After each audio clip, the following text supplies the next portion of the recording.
जी आप सभी को जय हिंद। डीएलएड प्रथम वर्ष गणित शिक्षण के अंतर्गत आज हम अध्याय 14 बच्चों की गणित सीखने में मदद इस अध्याय पर चर्चा करने जा रहे हैं। शिक्षकगण कक्षा में बच्चों को विभिन्न प्रकार से गणित सिखाते हैं, लेकिन वो प्रायः पुस्तकों में दिए गए विधियाँ होती हैं। इसके अलावा भी अन्य कई तरीकों से शिक्षक को बच्चों को समझने की ज़रूरत पड़ती है और विभिन्न प्रकार की जो गतिविधियां हैं, विभिन्न प्रकार के खेल हैं, उसको अन्य तरीकों से वो गणित सीखने में बच्चों को मदद कर सकता है। हम सब जानते हैं कि बच्चों और बड़ों के सोचने में बहुत फ़र्क होता है। जैसा हम सोच रहे होते हैं वैसा बच्चे कर लेंगे, ऐसा हो नहीं पाता। तो पहले हमको बच्चों की आयु स्तर, उनके अनुभव आदि को समझने की ज़रूरत पड़ेगी कि बच्चे क्या क्या जानते हैं। हर बच्चे की विकास की गति अलग अलग होती है। इस बात को भी समझने की ज़रूरत है कि कुछ बच्चे देर से सीखते हैं, कुछ बच्चे जल्दी सीख जाते हैं। ये उनके पारिवारिक पृष्ठभूमि या अन्य बिंदुओं पर निर्भर करता है। वर्तमान में जो गणित के शिक्षक हैं वो गणित को समझने के स्थान पर रटने या एल्गोरिथम का उपयोग करने पर ज़्यादा जोर देते हैं और उन्हें बच्चों को सोचने का अवसर नहीं देते। तो अब शिक्षकों को चाहिए कि बच्चों को गणित के संदर्भ में कुछ चिंतन करने का अवसर दें ताकि वो उसकी समझ अच्छी तरीके से बना सके। तो आइए हम देखते हैं इसमें कुछ ऐसे बिंदु हैं जैसे बच्चे की पृष्ठभूमि। बच्चे की पृष्ठभूमि जो है बहुत महत्वपूर्ण बिंदु है। दो बच्चे कभी भी एक जैसे नहीं होते, उनकी पृष्ठभूमि अलग अलग होती है। इसका हम पूर्व के चैप्टर्स में भी पढ़ लिया है कि उनकी पारिवारिक पृष्ठभूमि, शैक्षिक पृष्ठभूमि, आर्थिक स्थितियाँ, उनके रहन सहन का वातावरण, उनके भोजन इत्यादि अलग अलग प्रकार से वो उनको प्रभावित करते हैं।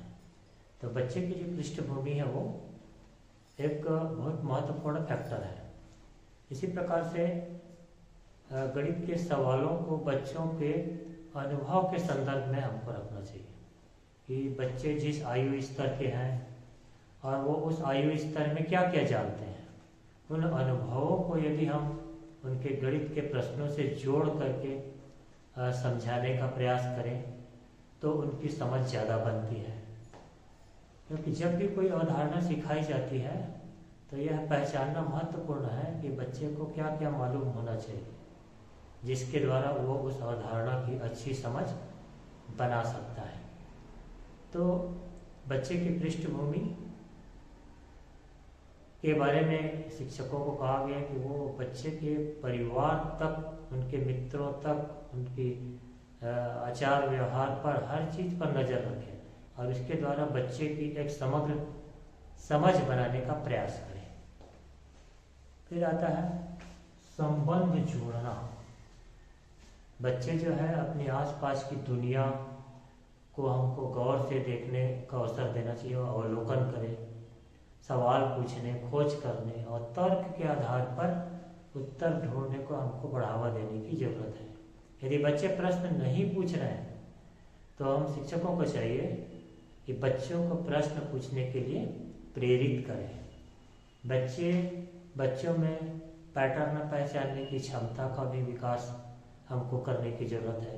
तब वो गणित का संबंध देख सकेंगे और पहचान सकेंगे कि वास्तव में किसी पैटर्न को हम लोग यदि सही तरीके से समझ जाते हैं तो उसी तरह के अन्य प्रश्नों को हल करने में हमें सुविधा होती है। जैसे मान लीजिए एक एग्जाम्पल लेते हैं पैटर्न के संबंध में।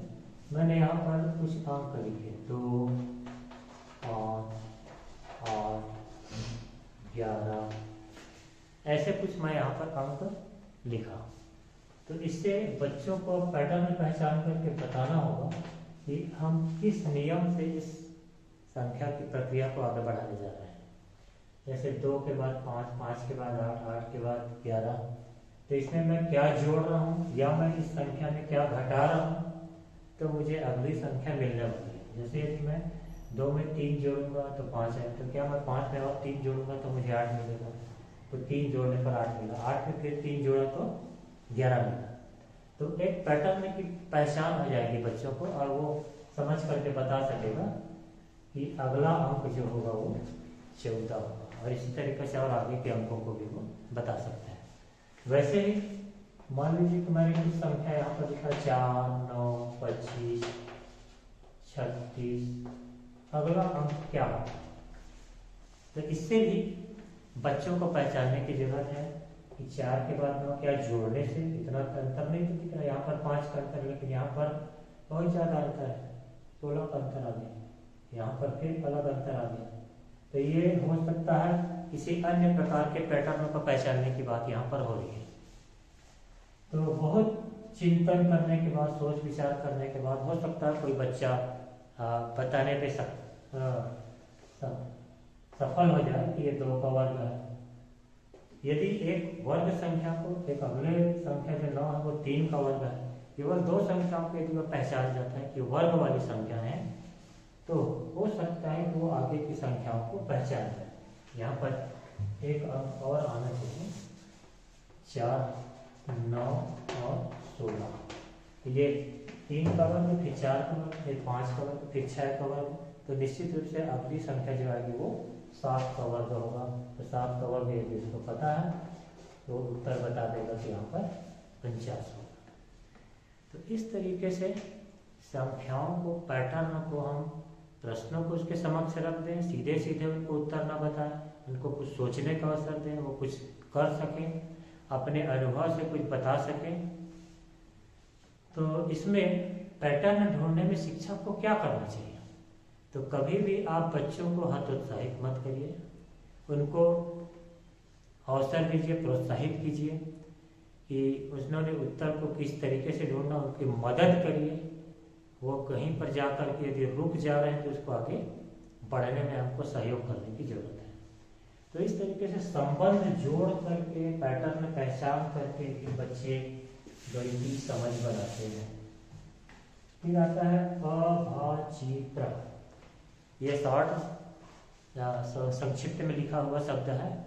अ से होता है अनुभव, भा से भाषा, ची से चित्र, प्र से प्रतीक। अनुभव, भाषा, चित्र, प्रतीक।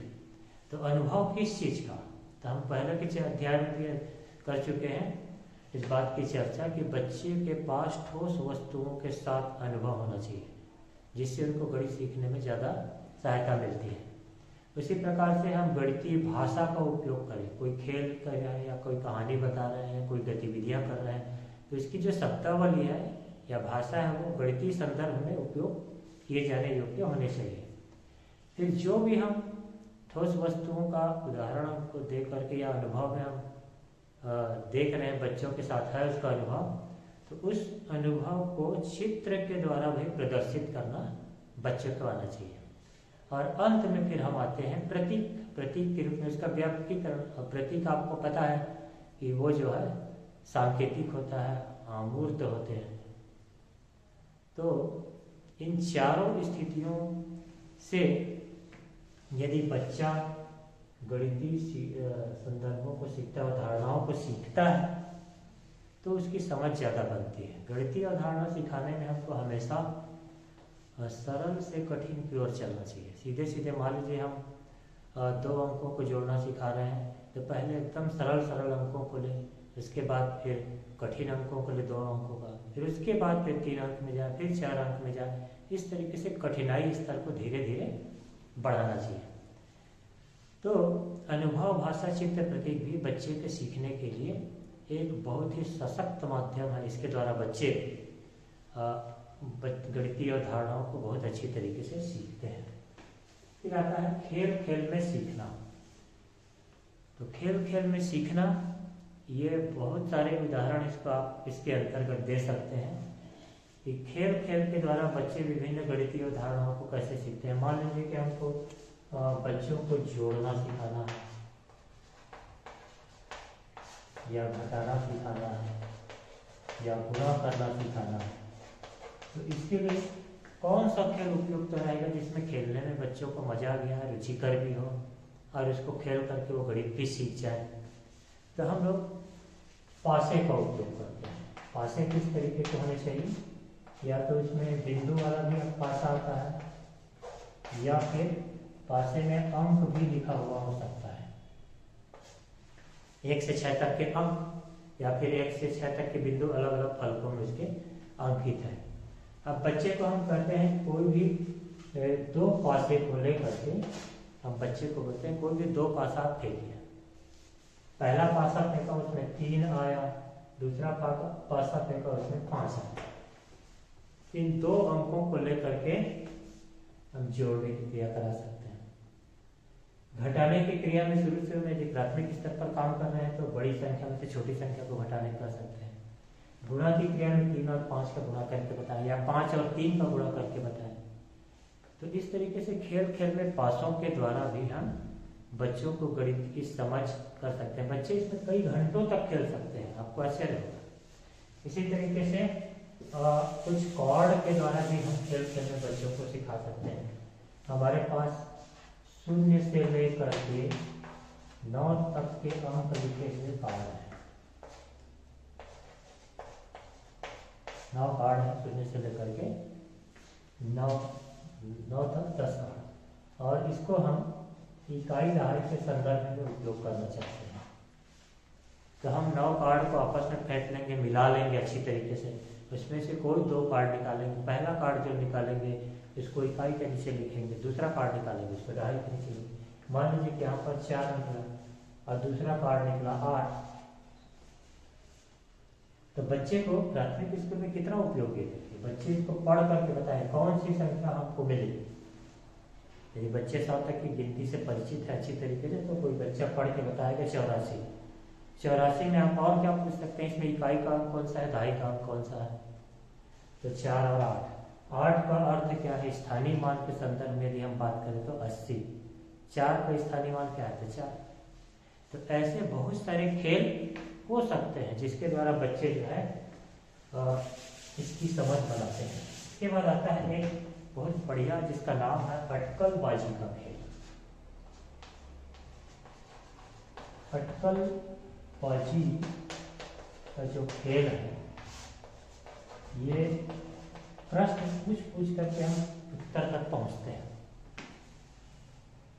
कोई मान लीजिए बच्चे को हम कोई उत्तर निकलवाना चाहते हैं, वो उत्तर हम पहले से किसी को नहीं बताएंगे। किसी बच्चे के कान में बता सकते हैं, किसी बच्चे के कॉपी में लिख करके इसको रखा जा सकता है। मान लीजिए मैंने एक बच्चे की कॉपी में गोपनीय रूप से लिख करके रख दिया वहां पर 17। अब बच्चों को मैं पूछने का अवसर देता हूं कि आप ऐसे प्रश्न पूछिए जिसका उत्तर मैं हाँ या ना में दे सकूं। तो हम शुरू में ये बता दिए हैं कि 2 अंकों की संख्या हमको खोजना है। तो बच्चे कहाँ शुरुआत कर सकते हैं, सर क्या वो 10 से बड़ी संख्या है, तो मैं बोलूँगा हाँ। सर क्या वो 90 से छोटी संख्या है, हाँ। क्या वो 50 से बड़ी संख्या है, नहीं। तो इससे बच्चे को आइडिया हो जाएगा कि 50 से छोटी संख्या हमको मिलने वाली है। फिर वो उसको घटाते जाएंगे, क्या वो 40 से छोटी है, हाँ। क्या वो 30 से छोटी है, हाँ। क्या वो 20 से छोटी है, हाँ। अब बच्चे के पास ये अनुमान हो जाए कि 10 से 20 के बीच की कोई संख्या है। फिर उसको पास लाने के लिए बच्चा प्रश्न पूछता है, क्या वो 15 से छोटी संख्या है, मैं बोला नहीं। क्या वो 15 से बड़ी संख्या, तो हाँ। अब 15 और 20 के बीच आ गए। तो इस तरीके से प्रश्नों को पूछते पूछते बच्चा अंत में उत्तर 17 तक पहुंच जाता है। तो इसको हम कहते हैं अटकलबाजी का खेल। हाँ या नहीं के रूप में इसके उत्तर होते हैं। फिर एक बहुत महत्वपूर्ण बिंदु यहाँ पर आपके बोर्ड में जैसा लिखा हुआ देखिए, ओरिगामी या टेनग्राम, इससे संबंधित कई बार प्रश्न पूछे जाते हैं। ओरिगामी क्या होता है, तो ओरिगामी जो होता है वो कागज मोड़ने की कला है। हम किसी भी आयताकार या वर्गाकार कागज को विभिन्न प्रकार से मोड़ करके बच्चों को ज्यामितीय आकृतियों को उसके माध्यम से प्रदर्शित करते हैं। इसमें हम द्विविमीय आकृति या जिसमें केवल लंबाई चौड़ाई होती है, या फिर त्रिविमीय आकृति। त्रिविमीय मतलब है लंबाई चौड़ाई के साथ साथ ऊंचाई भी हो, जैसे घन घनाभ ईंट वगैरह है। तो इस तरह की आकृतियों को केवल कागज से मोड़ करके हम दिखाते हैं। और टेनग्राम क्या होता है? टेनग्राम जो होता है वो एक वर्गाकार कागज में ही बनता है, ये अलग आकार के कागज में नहीं बनता है। इसको हम पहले इस तरीके से अलग अलग इस वर्गाकार कागज के टुकड़े काट देते हैं, इस तरीके से इसको आगे बढ़ाते हैं और यहाँ पर हम एक वर्गाकार टुकड़ा काटते हैं और यहाँ से इस तरीके का। तो एक टुकड़ा, दो टुकड़ा, 3, 4, 5, 6, 7, ऐसे 7 टुकड़ों को अलग अलग तरीके से जमा करके, 7 के अलावा और अन्य टुकड़े का उपयोग हमको नहीं करना है।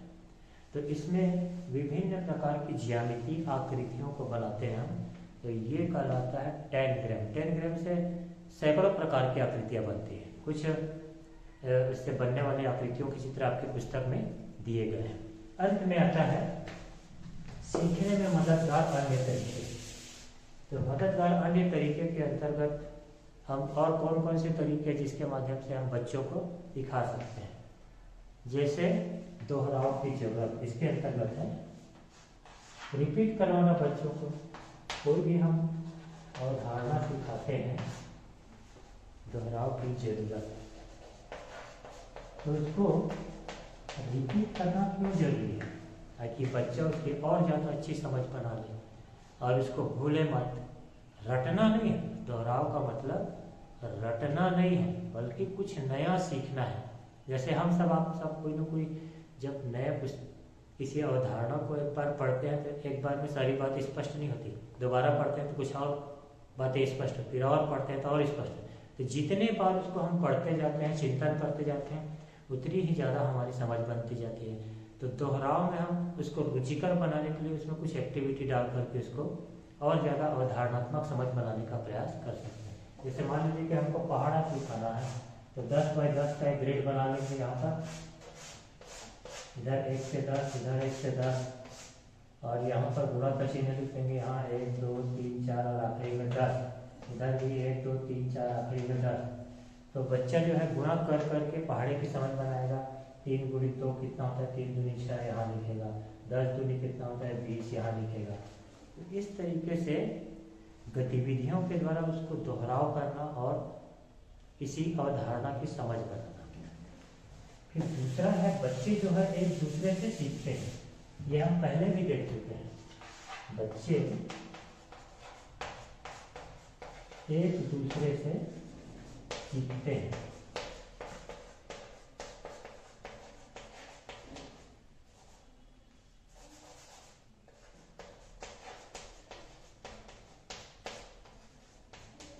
जो बच्चा, जिस बच्चे की अवधारणात्मक समझ ज़्यादा अच्छी है, तो बच्चे जो है दूसरे बच्चे को मदद करते हैं। इसमें हम बहुत सारे खेल ले सकते हैं, कुछ गतिविधियां ले सकते हैं।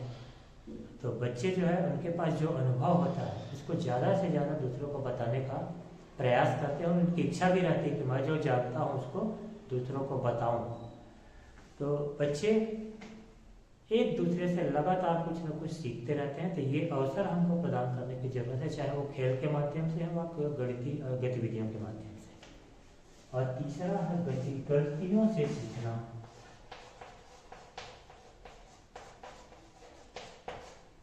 गलतियों से सीखना, तो गलतियों से हर आदमी सीखता है। ये सीखने की प्रक्रिया का स्वाभाविक व जरूरी हिस्सा है। गलतियां होती हैं, उसके बाद ही हम उसको किसी भी कार्य को सही तरीके से कर पाते हैं। तो यहाँ पर शिक्षक को गणितीय सोच विकसित करने के लिए मदद मिलती है। जैसे बच्चा किसी प्रकार की गलती करता है तो शिक्षक को ये पता चलता है कि बच्चे ने ये गलती क्यों की, इसमें किस चीज़ की अवधारणात्मक समझ की कमी है, उसको मैं ठीक कैसे करूँ, आदि आदि। तो गलतियों से एक तो शिक्षक को अपने पढ़ाने के बारे में भी अनुमान लग जाता है, दूसरा बच्चे की अवधारणात्मक समझ कितनी है इसके बारे में भी वो जान पाता है। तो गलतियों को ठीक करने के लिए हम एक बार पुनः उस अवधारणा की सही समझ बनाने के लिए गलतियां हमको इंगित करती हैं कि हम कहाँ पर गलती कर रहे हैं, कहाँ पर हम जा करके रुक जा रहे हैं, आगे की प्रक्रिया को हम ठीक कैसे कर पाएंगे। तो गलतियों को सुधारने के लिए हम अन्य तरीकों की गतिविधियां, खेलों का सहारा लेकर फिर इसको सही तरीके से सीखने में बच्चों को मदद करते हैं। तो बच्चों को गणित सीखने में मदद करने में ऐसे बहुत सारे तरीके हो सकते हैं जिससे हम बच्चे को सपोर्ट करके उसको गणित की समझ को ज़्यादा अच्छी बना सकते हैं। तो आज इस चैप्टर में बस इतना ही है। सभी को धन्यवाद।